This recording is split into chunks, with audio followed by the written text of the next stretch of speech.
Alright, it's time to get into our digital maquette. For this project, we're going to use a tool called Blender. I'd like to give you a quick preview to show you what this free open source program is capable of.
In Blender, you can sculpt, you can paint, you can animate.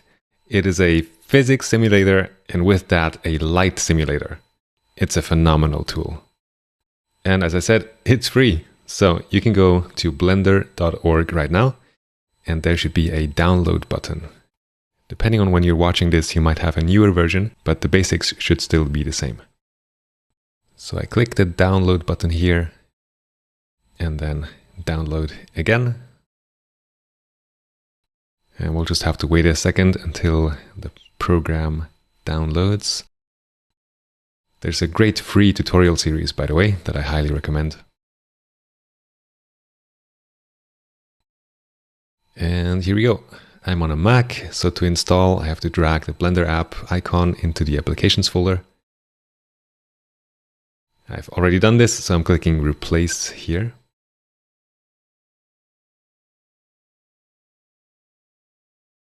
And that's it. Now I can open Blender through Spotlight here.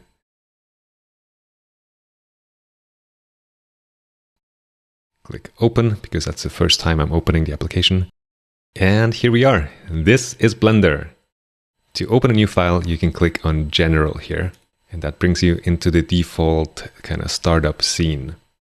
Now, this is not going to be an in-depth, full-on Blender tutorial, but I want to give you enough of a foundation to be able to create a simple maquette. Let's start with viewport navigation.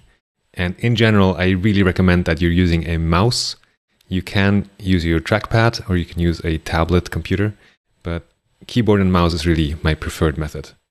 So to rotate the camera, I press the middle mouse button and then just drag. I can do the same thing also with the trackpad here, or on a tablet computer, tablet device, you can click and drag up here.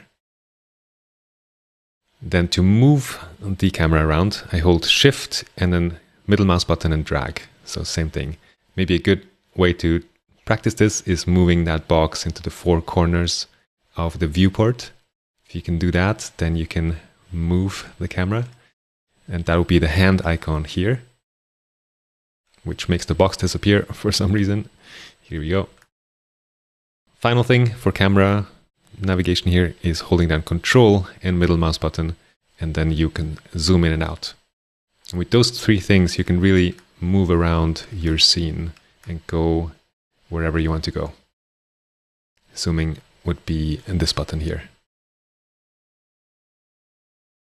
Now that you can move around, let's take a look at changing the actual object itself, which is a cube here. So on the upper left of the screen, we have these tools here. First one, moving. So you see three arrows for the three axes.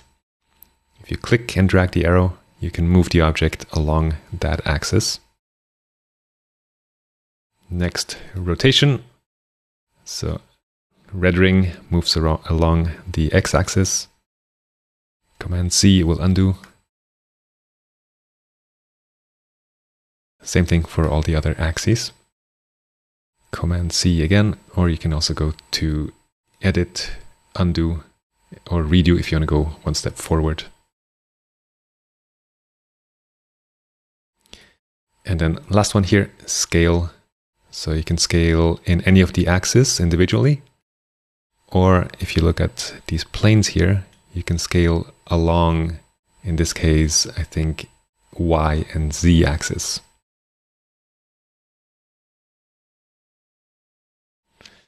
Actually, the last button here is including or combining all three transform operations. So moving here on the arrow, scaling on a little block, and rotation on the circle. Now, I like efficiency and speed and fluidity when I work, so the way I like to do this is actually switch back here to the selection tool and use shortcuts. So G, like grabbing, is for moving the object. If I hit escape, I get out of that again. S is for scaling. And R is for rotation. And the beautiful thing, and there are many beautiful things about Blender, is that there are very straightforward and clear and useful shortcuts. So let's say I want to move the box along the Y-axis, which you can see up here, that's the green axis. So G for moving, and if I press Y, I'm restricted to the Y-axis. So GY, I move it here, GX, I move it back, and I can move my objects like that very intuitively. If you want to reset any of these movements, you can press Alt and G. In the case of movement, let's say if we scale along the Z-axis like that, and I want to undo that, I can press, because that's a scaling operation, so shortcut S. Alt S will reduce or restore the scale, and the same with rotation.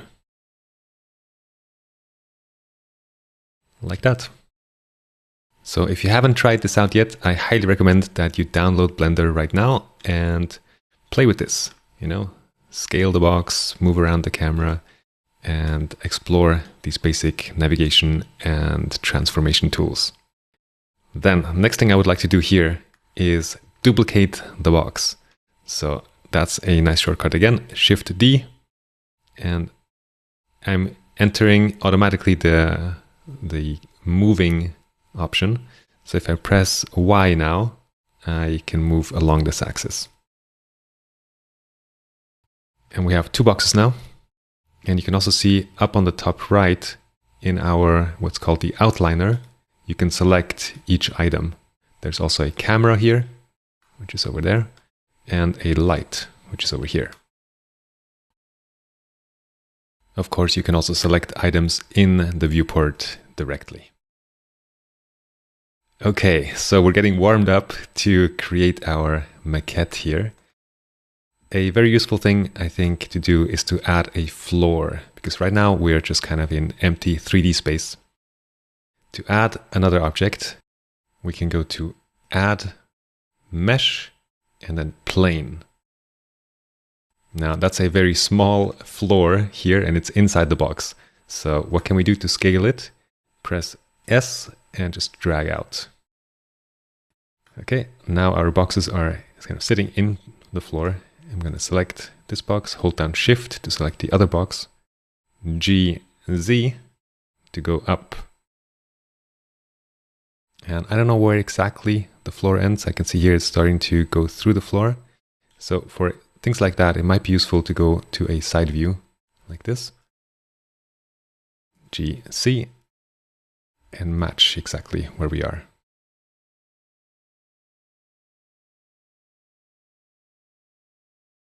You can also have all four orthographic views visible at the same time. If we go to View and Area, toggle Quad View. On the top right, we still have our 3D view. Down here is a front view. Up here, a top view. And here, a side view.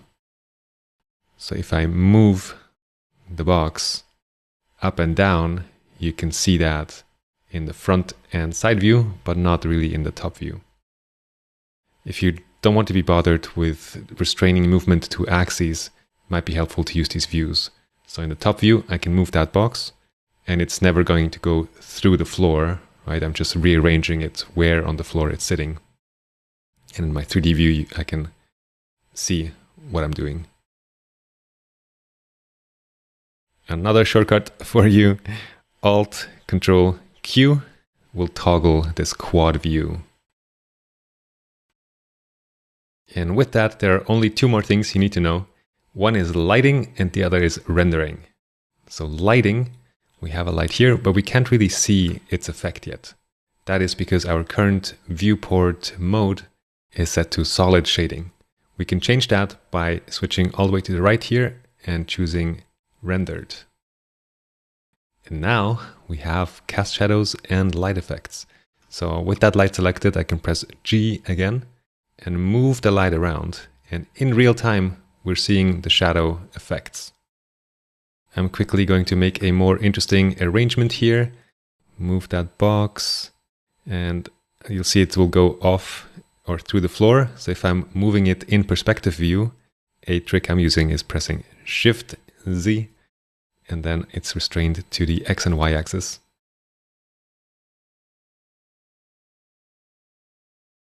Shift D, and now I'm in moving mode already, so Shift Z and restraining to X and Y. Sorry, I know this is a lot of shortcuts. If it's too many, just go View, Area, Toggle Quad View, and then here I can make my arrangement without any shortcuts. Well, G, I guess I'm using to move things around. View, Area, Toggle Quad View. Okay, so I can see my camera is right here, but I want to look through the camera to create my final render. And to do that, I can click this camera button here, and I'm in there. Now, one kind of annoying thing I wish was different in the default settings of Blender is that as soon as I move the view here, I'm moving the viewport view, but I want to move the camera view. So there's a way of doing it, which is view through the camera, then click this button here, or what I find much easier is to press the N key. N will open this sidebar menu. Go to View and lock camera to view. Now, when I move with middle mouse button, I'm actually moving the camera viewing position. I'm pressing N again to close that sidebar menu.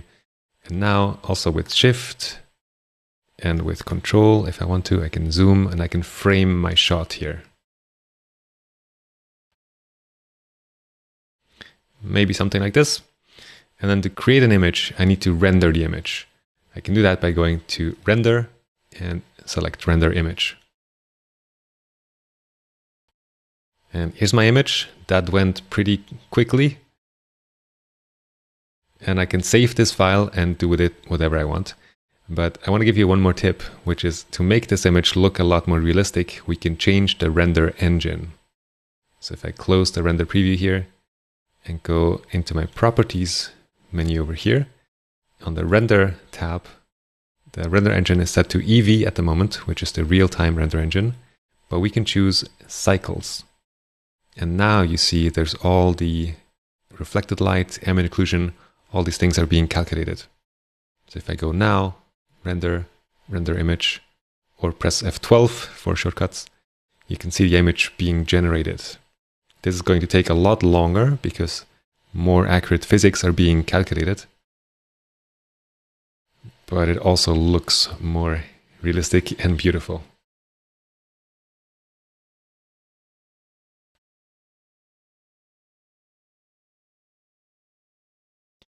And here we have our image. To save, go to Image, Save. And you can put that file wherever you want. I'll call it Boxes. Nice thing here too, if you're saving several iterations, you can click the plus icon and it will just keep cycling up, even if you have a little dash or something like this. So I typically add a version number to my project files. I could choose PNG or JPEG. Usually JPEG is what I prefer, but PNG is fine too. And then save as image. And here we go. If you followed along, you have just exported your first 3D render from Blender. But now let's actually get to sculpting. So I'm going to go to File, New, and then General. I don't need to save this, so we have a fresh scene now. I'm going to make a digital maquette, and I could approach it the same way as I did the physical maquette by just, playing with the scene and creating something that looks like a creature or an animal or a character. But I'm actually going to use a reference here because I'm working on a children's book where I need to create a drawing of a cave that looks like a dog. I've made some sketches and collected some reference images, and I'm actually going to put those into Blender. I can do that by splitting the view. So if I go all the way up here until my cursor turns into a little crosshair icon, and then pull to the right. This is a bit trippy, but now I have two windows, and I can change what I want to see over here. And this button there, I can change to Image Editor. And now I can drag and drop an image in here. So I got my sketch here, just drag and drop. That's a bit big. I can zoom out. And I have some reference images here. That's a second image. So I'll do the same thing again, splitting that side of the viewport by dragging up and then drag and drop that image here. I'd like to show you two different methods. One, to play with these geometric forms and really just almost like Lego, building form just by stacking simple geometric forms. And the other one that is sculpting.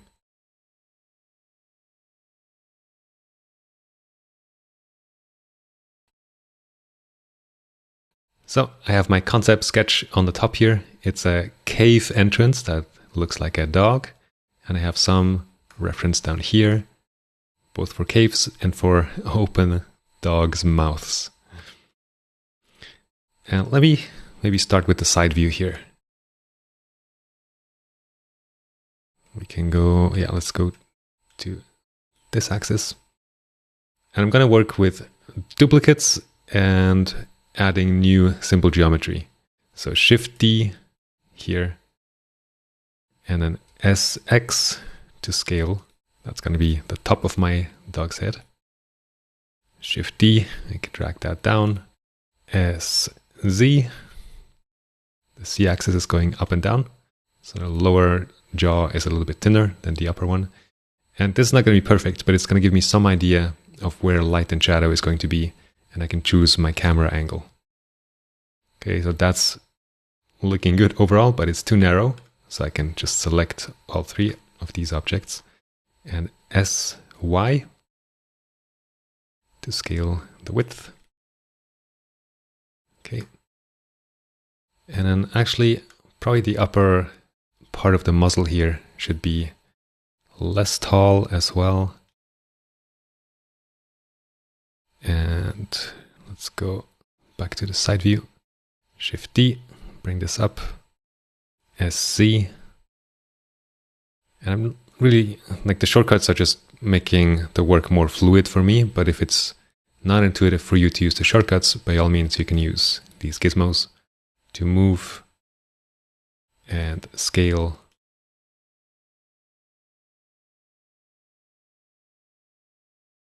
But yeah, shortcuts for me are nice.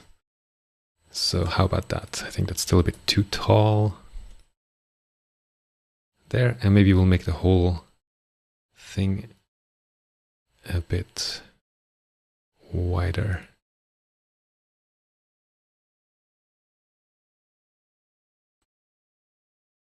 Okay, we need a kind of nose up here, so we can do, again, Shift D, bring this over, and just scaling it down by hitting S. Now it's floating up there, so G, Z, GX for the red axis, something like that. Okay. Now for the teeth, I could use blocks, but I think it's really going to be much nicer if I use cones. So I can go to Add, Mesh, Cone. And there's my cone there. It's inside of the box. So G, X to move it forward.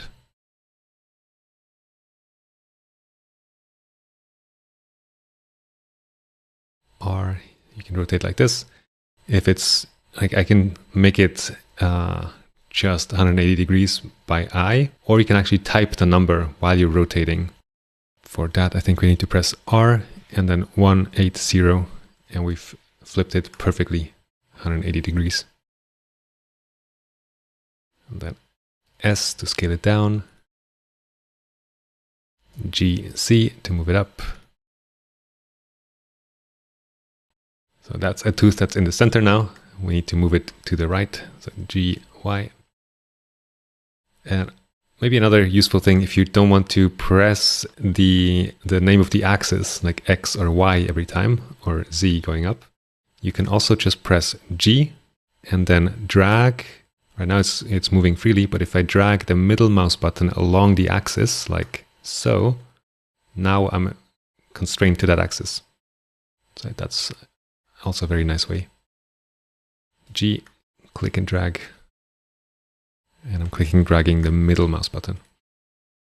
Then Shift D, click and drag. Shift D, click and drag.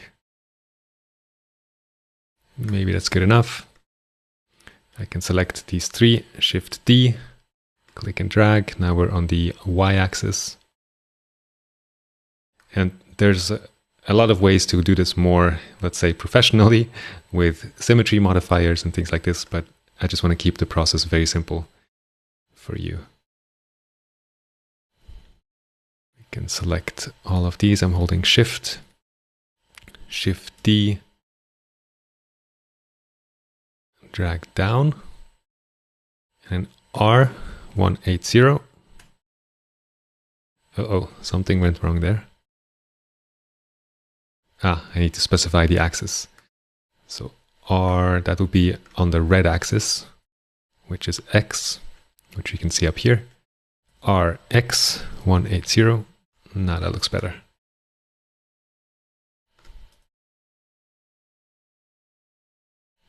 I think the rotations are slightly off. Yeah, because I didn't do that before. I just rotated without specifying the axis, and then it will use the camera axis. But that's close enough. This is a simple maquette just to give us a rough idea of the light directions and cast shadows and things like that. And as I'm looking at the reference, I'm thinking that maybe this box can be a bit narrower. So green axis is the Y axis. If I go SY, I can scale that in a bit. And then we could add eyeballs. There's always a balance of keeping it simple enough, but give you enough information. You know, I think I'm going to leave it simpler like that. Then another thing I like to do is actually align the bottom of my model here with the floor. You can see the grid here. And at the moment the grid is going in the middle of that box. So just select everything. G, Z, go up, up, up. At some point, right now here in the front, you can see when we're going through the floor. So G, Z, just about now. If you need to have it more precisely, you can press X, or click X or Y here and go to any of these orthographic views. And then you see really precisely how far off you are from the floor. Okay, and now if we want to add an actual floor again, you can go Add Mesh Plane, but I'll show you another useful shortcut, which is Shift A, which will open the Add menu wherever you are. S to scale it up.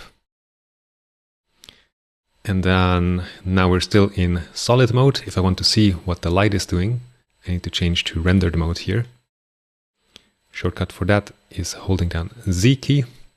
So holding C and then going in this pie menu, selecting the mode you want. Default is solid. If you go up, it'll be rendered. Now with the light selected, press G again and I can move that around. Gonna give a bit more space. Oops, actually this is good to show. So I wanted to move the vision over like that, but by accident I dragged out another viewport separation here. If you want to get rid of that, go with your cursor again, so it turns into a crosshair, slightly to the left, and then drag over. You can see that arrow appearing. If I let go, now we've collapsed that divider.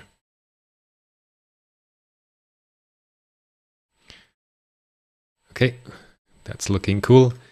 Now I want to change my render engine from Eevee to Cycles so we get reflected light. And that is a very crude but still helpful maquette now.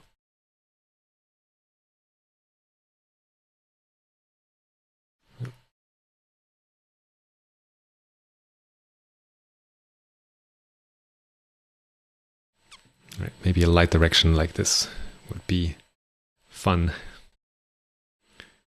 There is the opening of the cave here. Thinking about fast solutions for that. We could cut a hole out of this.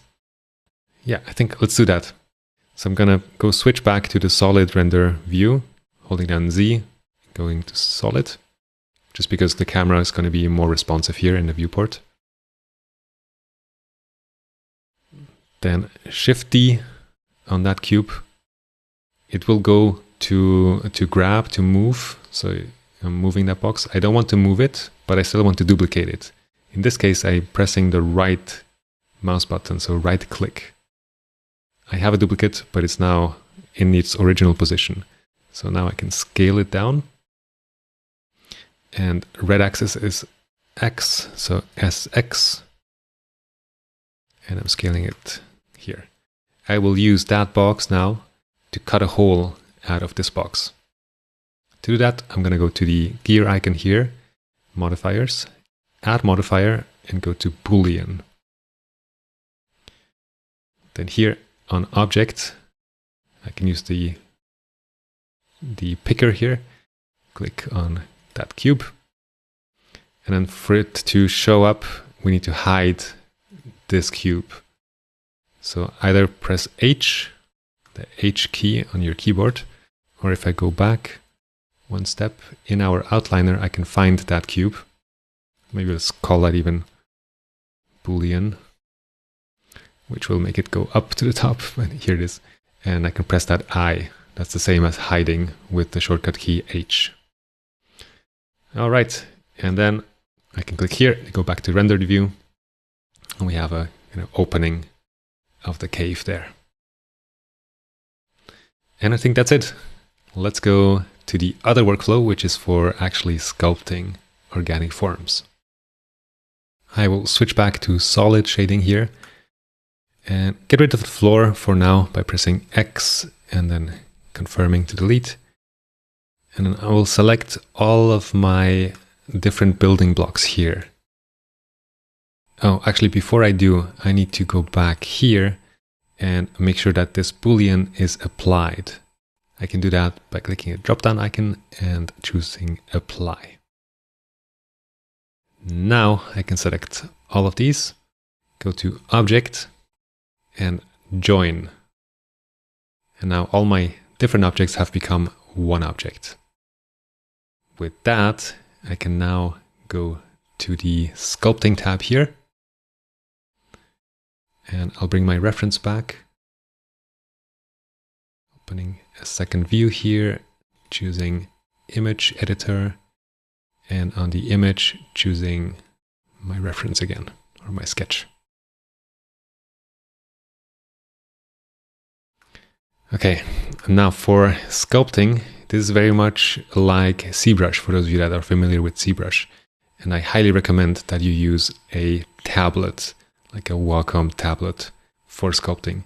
You can do it with a mouse, but it's very tedious and very uncomfortable. So if you don't have a tablet yet, by all means, try it out with a mouse. But if you want to actually make a sculpture, it will be much, much, much more convenient with a graphic tablet. I see there's some things missing in the menu up there, so I will rearrange my layout and close this panel here and open it up this way. Go to Image Editor and choose my reference image again. All right, so if we were to sculpt on this, you can see there are very few vertices, very few polygons. My model is extremely low resolution. So I can sculpt on it like this.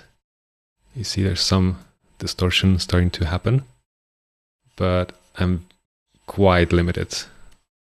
So I think it's a nice way to set this up by going to either Dyntopo or Remesh. I'll do Remesh first. And you can see the geometry now is much more fine, subdivided. So if I sculpt on this, now it starts looking more like clay.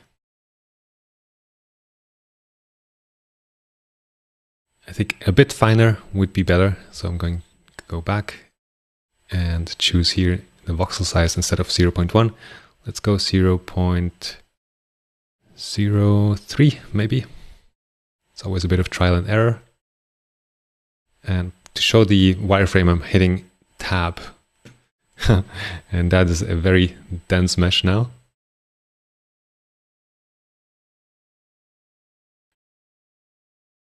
But let's see how it is to sculpt. Yeah, that looks a bit smoother. And actually, I think it's a bit too smooth now for the early stages. So I'm going to go back, Control Z. Let's go 0.7.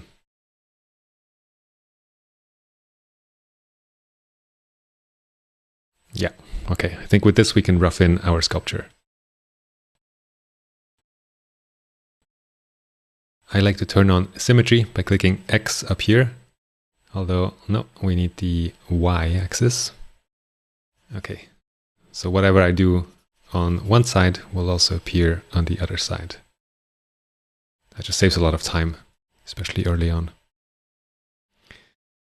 Okay, then basic brushes. I'm starting here with the draw brush, and let me pull this out.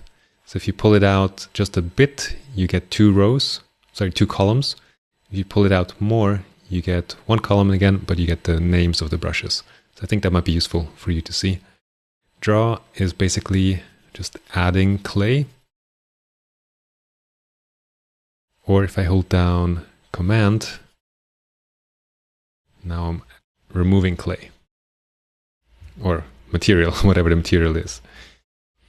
Another very useful brush is the grab brush down here. The shortcut for that is G also. So if I'm on this one, I press G. Now I'm on the grab brush. For that, the brush size really matters. So now you see the brush size is quite small. You can change the brush size by hitting F and then just moving the pen or mouse. Or you can also change it up here on radius. But I find it easier in the viewport, just pressing F there. So let's make some big adjustments to our head, I think. This side should come in a bit.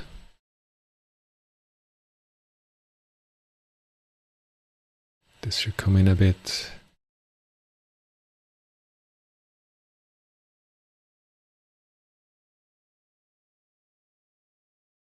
And right now I did something I haven't explained yet, which is holding down Shift will smooth.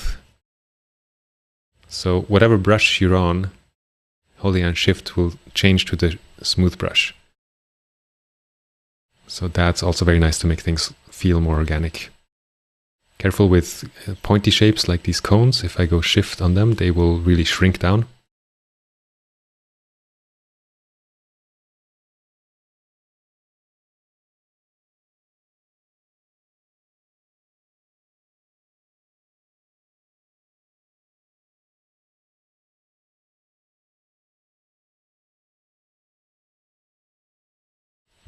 Okay, as I do that, it starts looking more dog-like.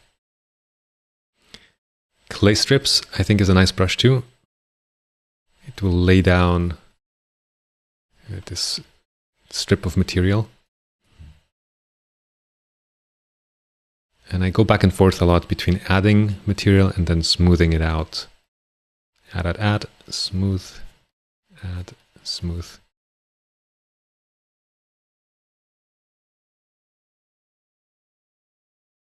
Could open the mouth more with the move brush.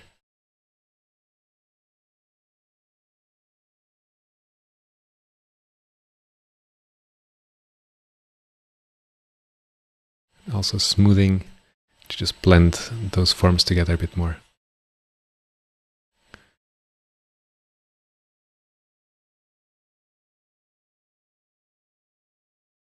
If you're making big changes, like let's say I'm pulling out ears, you will see that the geometry is starting to distort, right? And you get these weird overlapping effects. That is not good. If I hit tab to see the mesh, this is stretched geometry in here. So to fix that, we can just remesh again. Remesh, click the button, and now if I show the geometry again, everything has been nicely distributed. That is very, very useful. Now he looks like a very happy flying dog, which is not the look I was going for. So let's undo that. Okay.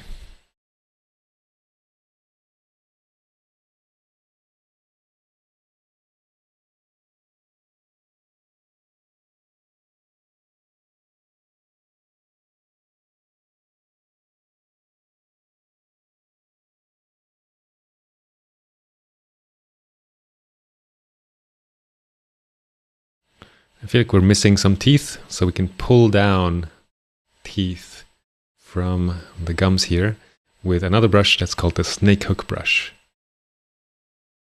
It's right here. The size will be important, so let's make it a bit smaller. There we go.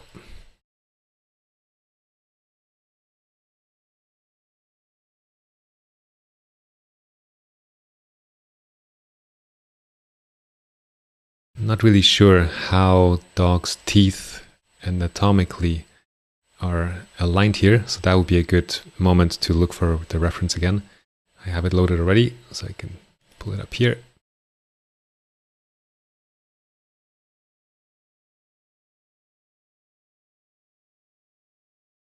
Right, those two canine teeth on the side are much longer, and then in the middle there's 1, 2, 3 on each side.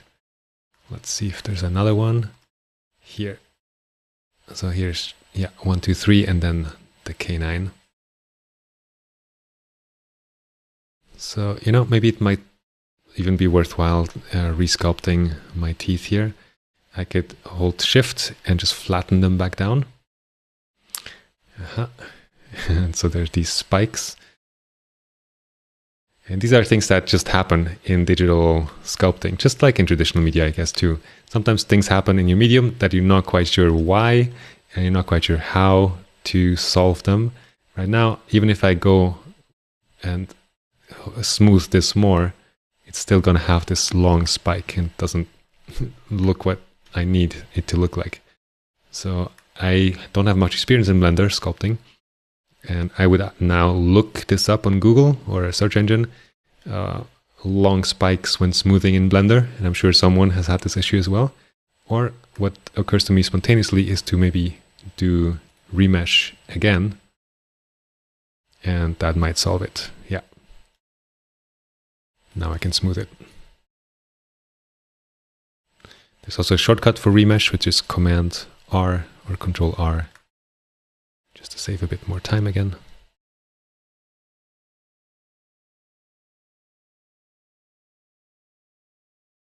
And you can see it's pretty rough right now, but I actually want it to be rough because now I'm making big changes and big design decisions.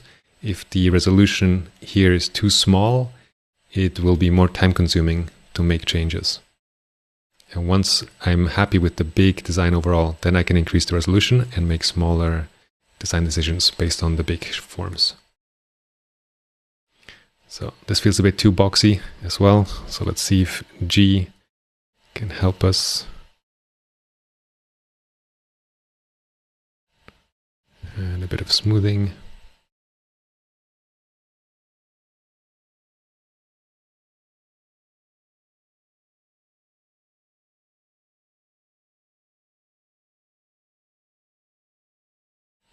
Maybe the whole snout is also a little long. So for that, instead of using G and pushing it in, which will deform it,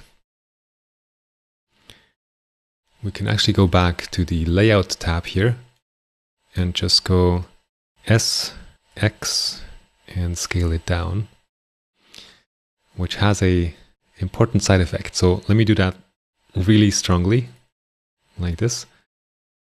So just to show you a problem that can happen. And if we go back to sculpting now, the sculpt brush is getting squashed.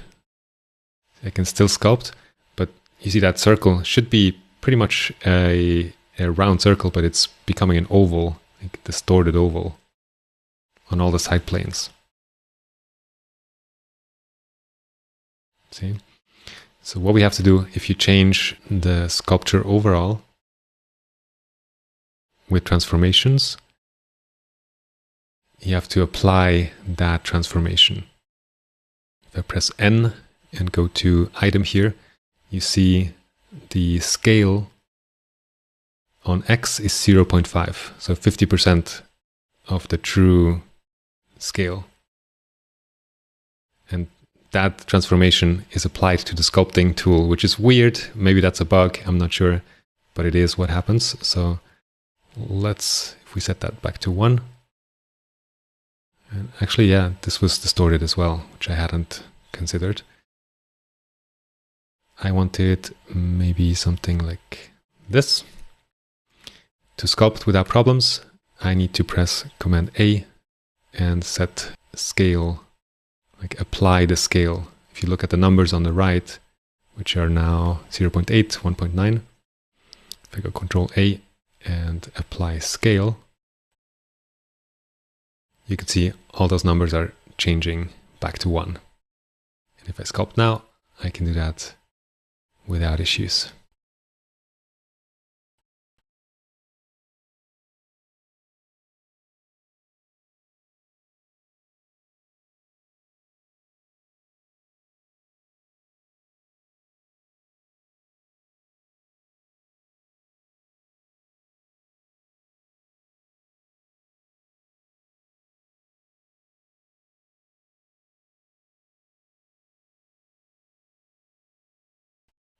There's an issue here right now where it's getting very thin. So I don't want that. A good way to solve it is with the inflate brush. Inflate is here. It does just what the name implies. It's like thickening up these forms. Hit Control R again. And some smoothing. Okay, that looks better.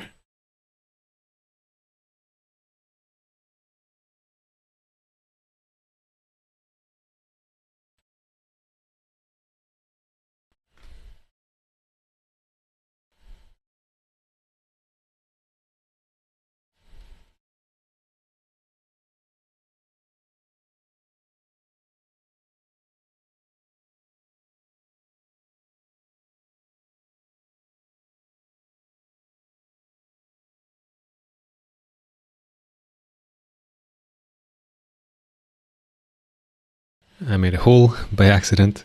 We can fill that also with the inflate brush. Command R. Inflate, Command R. And I'm gonna speed up the next couple minutes of sculpting here.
For geometry that you want to keep intact, like the eyeballs, it might make sense to add separate objects here. So Shift A to add and mesh UV sphere. That gives me a nice ball. S to scale it down, G to move it up, and then I'm going to go to quad view here, just to position the eye a bit more easily. Press G in top view, and then scale. That looks pretty good. I'll set that to shade smooth, just so it's a nicer surface for the eyeball. And then Shift D to duplicate it over. Check in my front view here. That looks good. Select both at the same time. Yeah. Okay, now let's take a look at lighting. If I press Z and go up to rendered, now I can see the effect of the light source. And if I move that light around, again with G, I can start setting up a lighting that fits that scene. It's a scary cave entrance, so lighting from below might be nice here. I can use Shift D also for light sources, so I'm copying that over, and I have two lights now. In my properties panel, I can change the color and the intensity or power of that light. Then let's enter camera mode. Make sure we lock the camera to view. And now I can start framing the composition. I think the lighting is okay, but let's add a floor. So Shift A, mesh surface, and scale that up. And then let's create a render from the camera.